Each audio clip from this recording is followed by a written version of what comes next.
Okay, so let's get into triangles, little bit of regular hexagons and irregular polygons. So first of all, when we're talking about triangles, okay, triangles are um, they can be what we call equilateral. They can be what we call isosceles.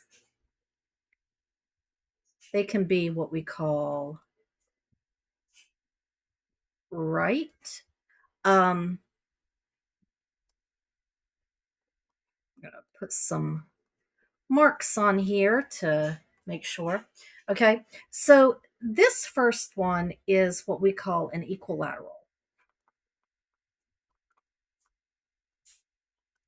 Okay, and this first part means equal. Okay, and if you recall from when we talked about polygons and quadrilaterals, lateral means side. So this is equal sides. This one is isosceles. Isosceles triangles have two equal sides, these two legs, and also these base angles are equal. So when I think of isosceles, a colleague of mine years ago had a neat little phrase. I saw, let me make that better. I saw two sleeves. So, kind of a little rhyme for isosceles. I saw two sleeves because when we think about sleeves, they're usually equal length. Okay. And this last one is a right triangle. Okay. It is a right triangle because of this right angle here. And we are going to be using some properties of right triangles. So, the first thing that we're going to get into as far as properties of right triangles is something called the Pythagorean theorem.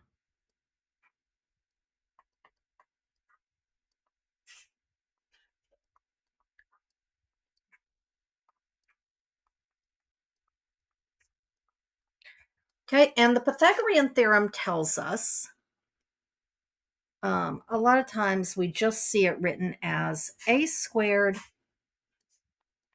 plus b squared is equal to c squared. Okay, now a couple of things with the Pythagorean theorem. Okay, it only works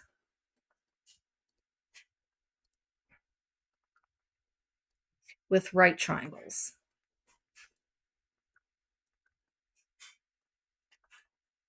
Okay, and kind of another way of thinking about it is no, let's not call it side. Let's So I feel like the letters A, B, and C, they're just kind of arbitrary. They are variables. And what do they mean? Well, it technically means the leg squared plus the other leg squared is equal to the hypotenuse squared. Okay. So when we're thinking about the Pythagorean theorem, okay, remember we're dealing with a right triangle. Okay. And these two, this side over here is a leg. This is a leg. And this longest side is the hypotenuse. Okay. So when we are thinking about a squared plus b squared equals c squared, that is literally leg squared plus leg squared equals hypotenuse squared.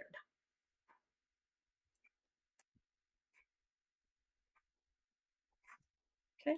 So let's take a look at, actually, I'm going to slide this over here. Okay, and let's take a look at an example.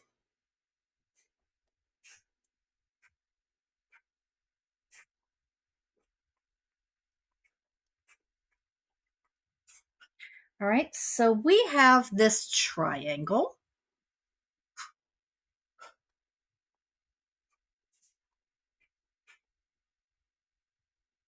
And we see this little square in here, so we know that it's a right triangle.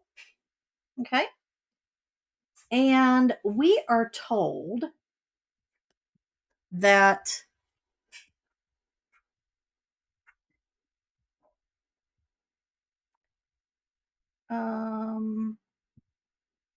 yeah, we are told that this leg is 3 units. This leg is 4 units. And we're looking for that one. Okay. Well, remember, leg squared plus leg squared is equal to hypotenuse squared. Okay. When we put this in our calculator, we get that this is 9 plus 16, 25. So that is what c squared, or that's what the hypotenuse squared. But you have to keep in mind, the length of the hypotenuse is just the variable. So in order to cancel out the squared, we have to do square root to both sides, which gives us the hypotenuse is 5.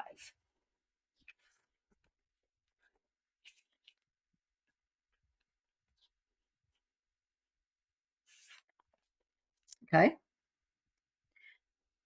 So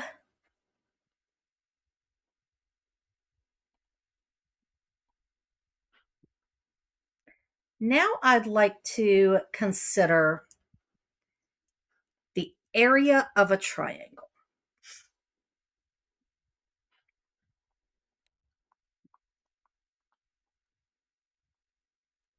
Okay. But before we get into that, let's take a little trip down memory lane here. And let's think about the area of a quadrilateral.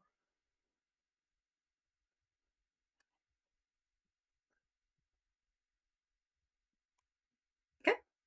And let's say that this quadrilateral is 4 and 6. Okay.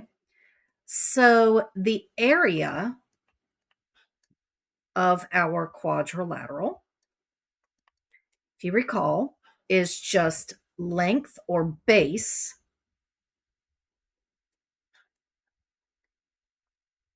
times height.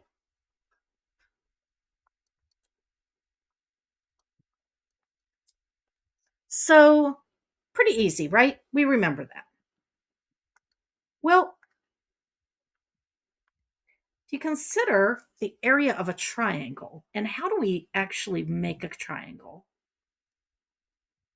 Well, if I were to draw this diagonal through here, look at what I've just created. Okay. So I've got this up here, and I've got this here. And if you notice, both of those pieces are equal. So the area of a triangle is one half the area of a rectangle. Okay? So if we have any triangle, and I'm going to draw a triangle like this, okay? You need to keep in mind that this is the length of the base, and the height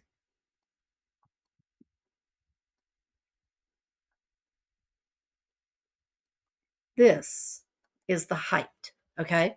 So the line drawn from the highest point on the triangle to the base, and it must be perpendicular because, like here in our rectangle,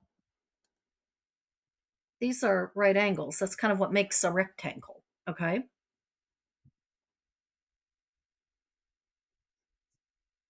So, for example,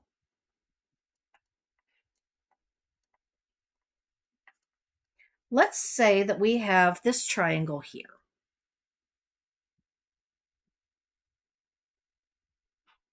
Um, let's say that's 10. It's going to be 10.6. It's going to be 13. Well, what we have here, we have a scalene triangle. We really didn't go into that, but that's okay. You don't need to know that. Just a little fact there. And we've got a bunch of sides, but really no height because none of these are right angles. However, if we are given this piece here, and this is called an altitude, and we are told that this is 8, now we can say, okay, our area is 1/2 times the base times the height. And the height is that, we call it an altitude, but it goes from the topmost point to the base, forms that right angle. When we throw that into our calculator, we get an area of 52 square units. Now, you do need to remember, area is measured in square units. Okay. All right. Now, the next thing that I would like to talk about is the area of a particular triangle, and this is going to be the area of an equilateral triangle.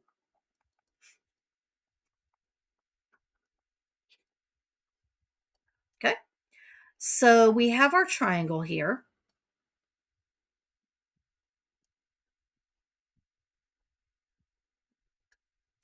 And we are going to say that our triangle, each side measures 3 feet.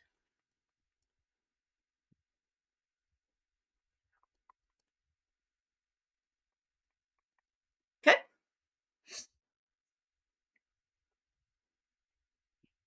So in order to find the area, we use the formula. I'm going to say S for side squared times the square root of 3 divided by 4. Or another way that we can look at this is 0.433 times side squared. So for our example here, we would have 0.433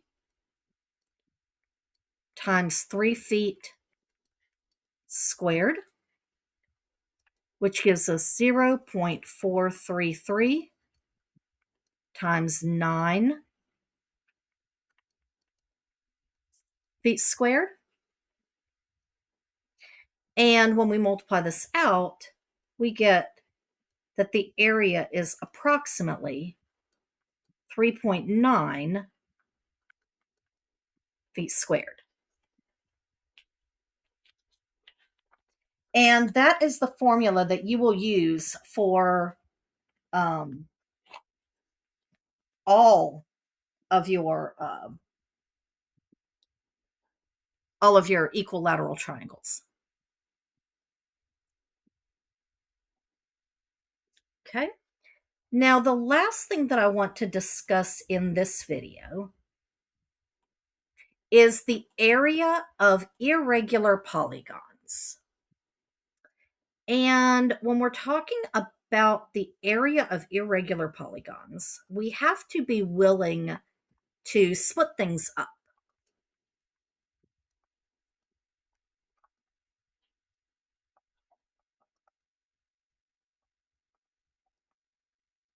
Okay. So, for example, let's say that we have this right here.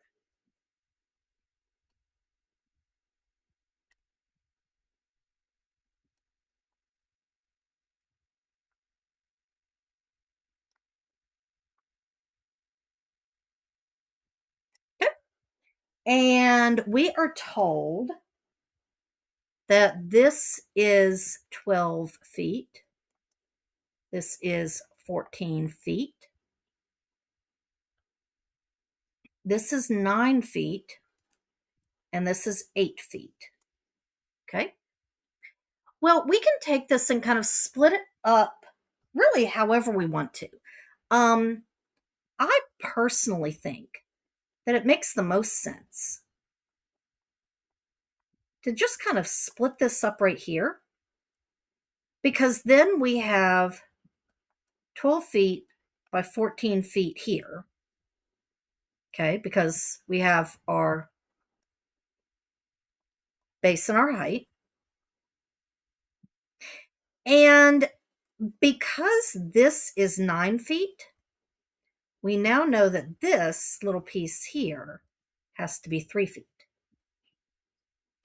Because this entire length here is the same as this 12 feet up here, which means that this piece in here is 8 feet by 3 feet. Well, now we have two different areas. And so we take the first area, 12 feet by 14 feet, and we add that to the second area. Okay? So when we multiply this, we get 168 square feet. And we get 24 square feet. And when we add that together, we get a total area of 192 square feet. So I hope this video was helpful. Please remember to reach out with any questions. We are here to help.